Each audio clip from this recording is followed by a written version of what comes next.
In the outsides of the city of Los Angeles, California, a family of three lives in a quiet neighborhood. Their house has plain white walls and a cold floor. Amazingly, little Carl's room is clean, quite unusual for an 8-year-old. The Morrisons felt lucky to have such an organized kid. Although Carl was a very clean boy, he always seemed like he was being forced to keep it clean, while his parents won't remind him to. He always cleaned every little mess there was, even if he didn't make it. Carl was always entertained and would always talk with his imaginary friends. Well, everyone thought that they were imaginary friends, and everyone thought that they were who he was talking to, when in reality, the voices that he heard were real to him. The conversation that he will have with his imaginary friends were a little out of topic and quite rare for a child his age. His parents will wonder where he learned all this stuff from. He will mention things that regular children will not show any type of interest for.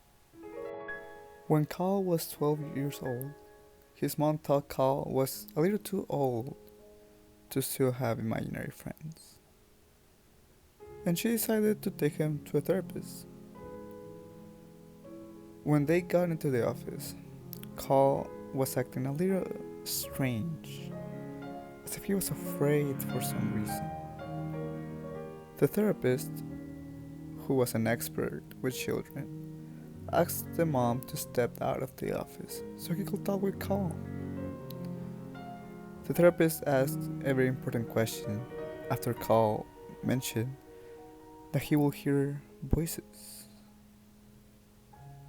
The voices of his imaginary friends all the time. The therapist asked how sure was Carl to hear all these voices. Carl answered that he will hear them without a doubt. He was 100% sure that he heard the voices. This answer immediately shocked the therapist. After that question, the doctor invited the mom inside. Miss Morrison, there's no easy way to say this, but I think little Carl could have schizophrenia, the doctor said. But before he could finish, Miss Morrison started ranting.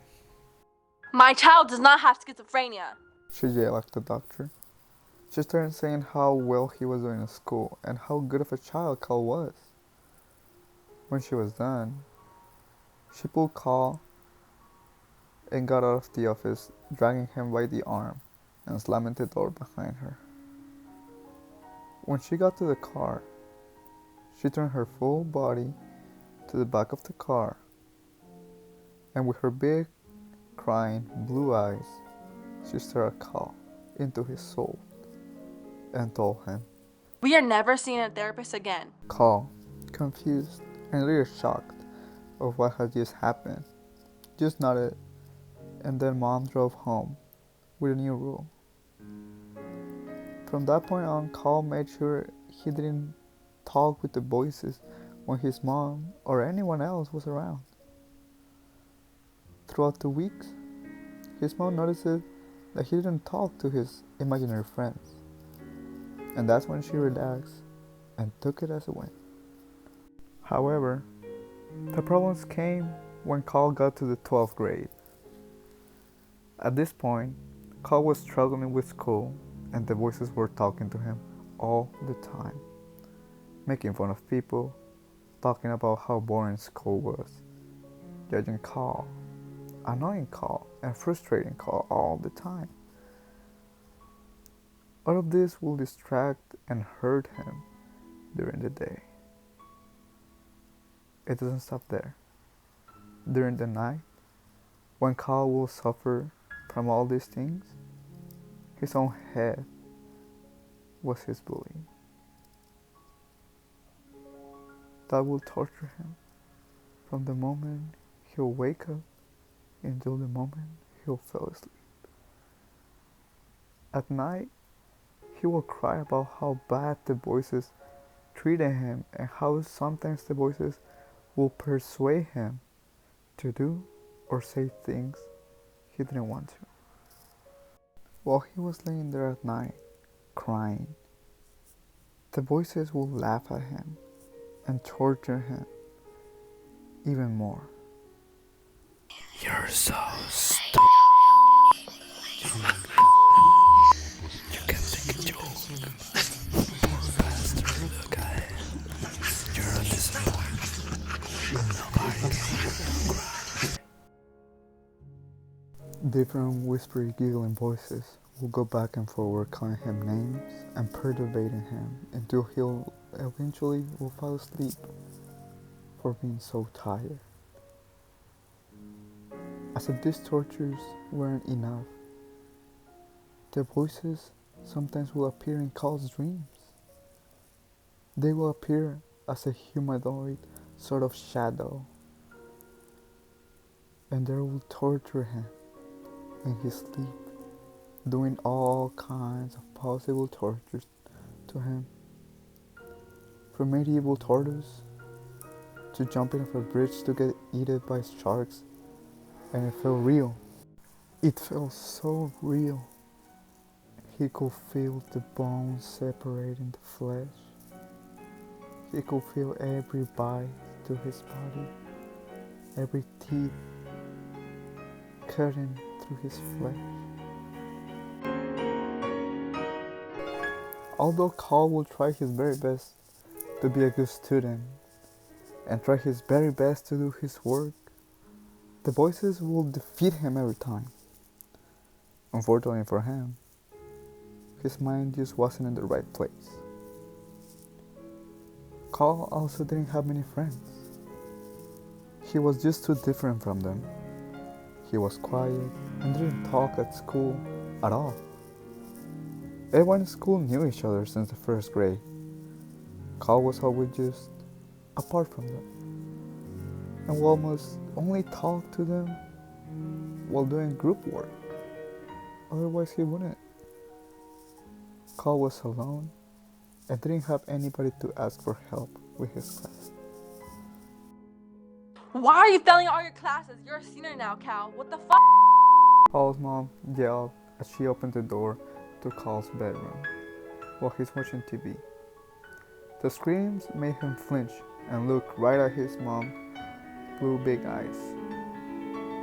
Two pairs of oceans staring at each other, one with fear and one with anger. I don't know, Kal responded in a quiet and soft voice. Why are you so scared?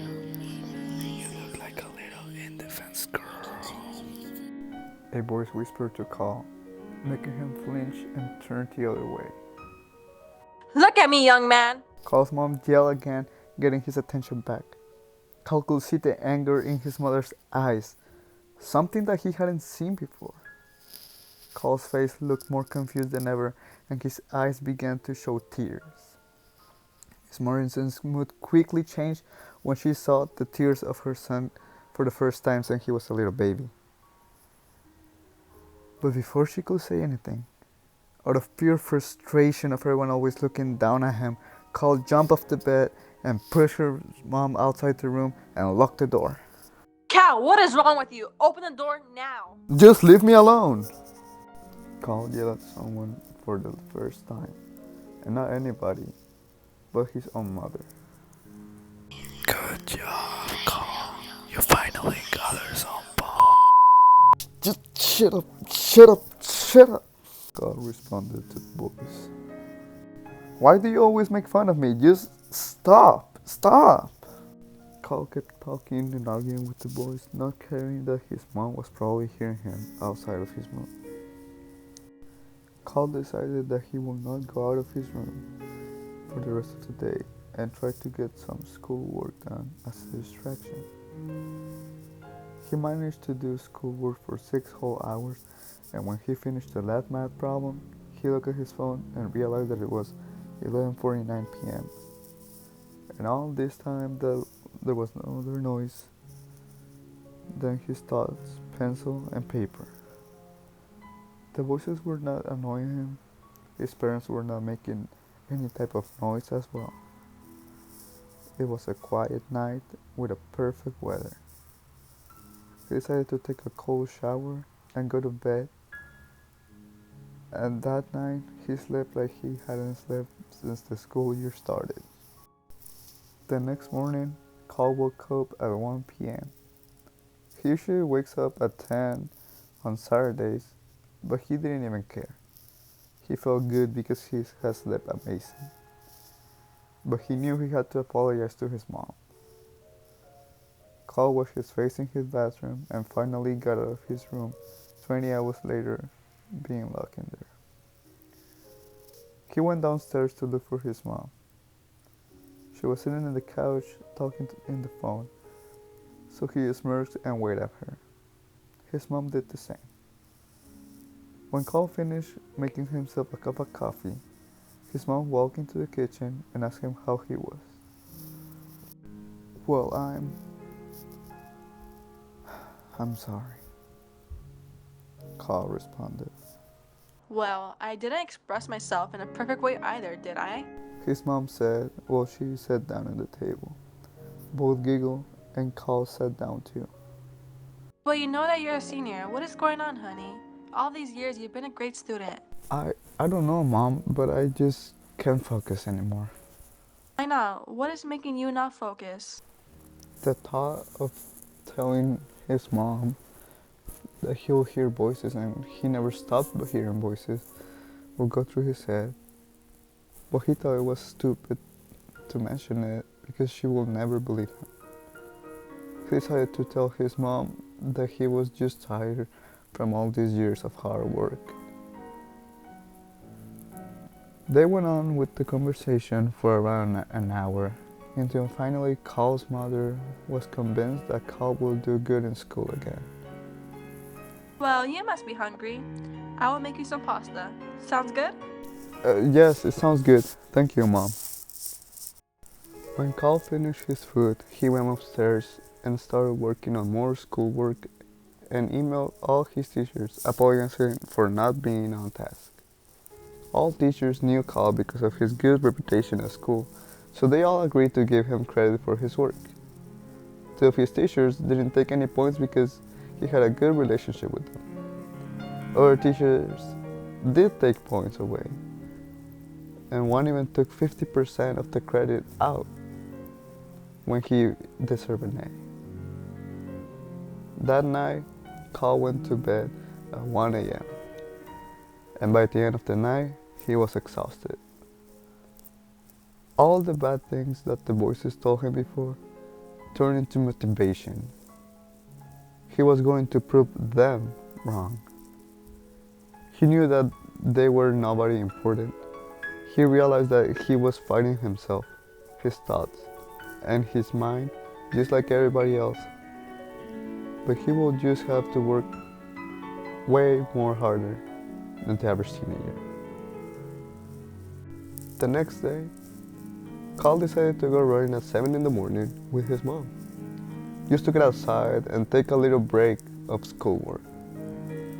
When they got back from their 5-mile run, after an hour and a half, they had a coffee and ate breakfast. Kal then started to do work after a shower. He worked all day and only took one break to eat dinner with both of his parents. Kal and his dad don't have that much communication. His dad is always dealing with his company's problems and he is always stressed as well. After dinner, Kal went to bed. Monday came and Kal was walking to his first period class and the voices were trying to distract him. Oh, look who's big and good, scholar boy. Why do you even study? Do you know how hard college is?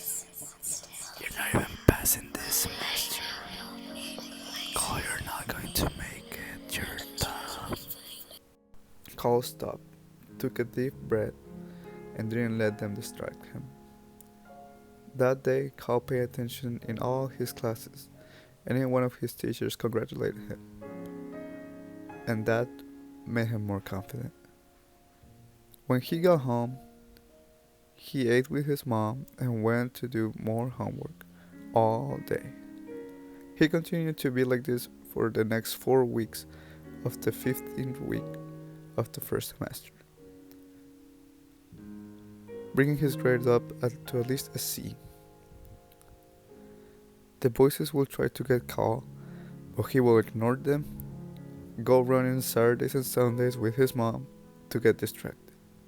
Finals week was just about to start, and Kal was in his bedroom ready to sleep at 10 p.m. on Sunday. He began to get nervous about finals, and the voices started taking advantage of the situation. You're going to fail. You haven't even studied enough. You're going to disappoint them. Stop! Kal yelled and got up his bed anxious. He was getting more nervous as the voices talked and talked more. He decided to go for a run at that time of the night. He got dressed and sneaked out quietly to go run. As he was running, he was motivating himself and started to believe in himself. As he was running, he stopped to see a homeless man. The man was sleeping outside a 7-Eleven with bottles of alcohol by his side. And he said to himself that he will never end up like that. He will never end up in the streets. He will graduate high school and proceed with his life. And then he went home. That week, Kal didn't get less than a B in any of his exams and passed the semester. The last day of school, when he got out of school, he was walking out through the gate and he heard one of his teachers say a very interesting phrase in Spanish. The teacher said, No hay milagro sin sacrificio. and then Kal responded, "That's right, Miss Hernandez. There's no result without sacrifice." He smiled and said, "See you next semester, miss." And then he walked out of the school and proceeded to enjoy his winter break.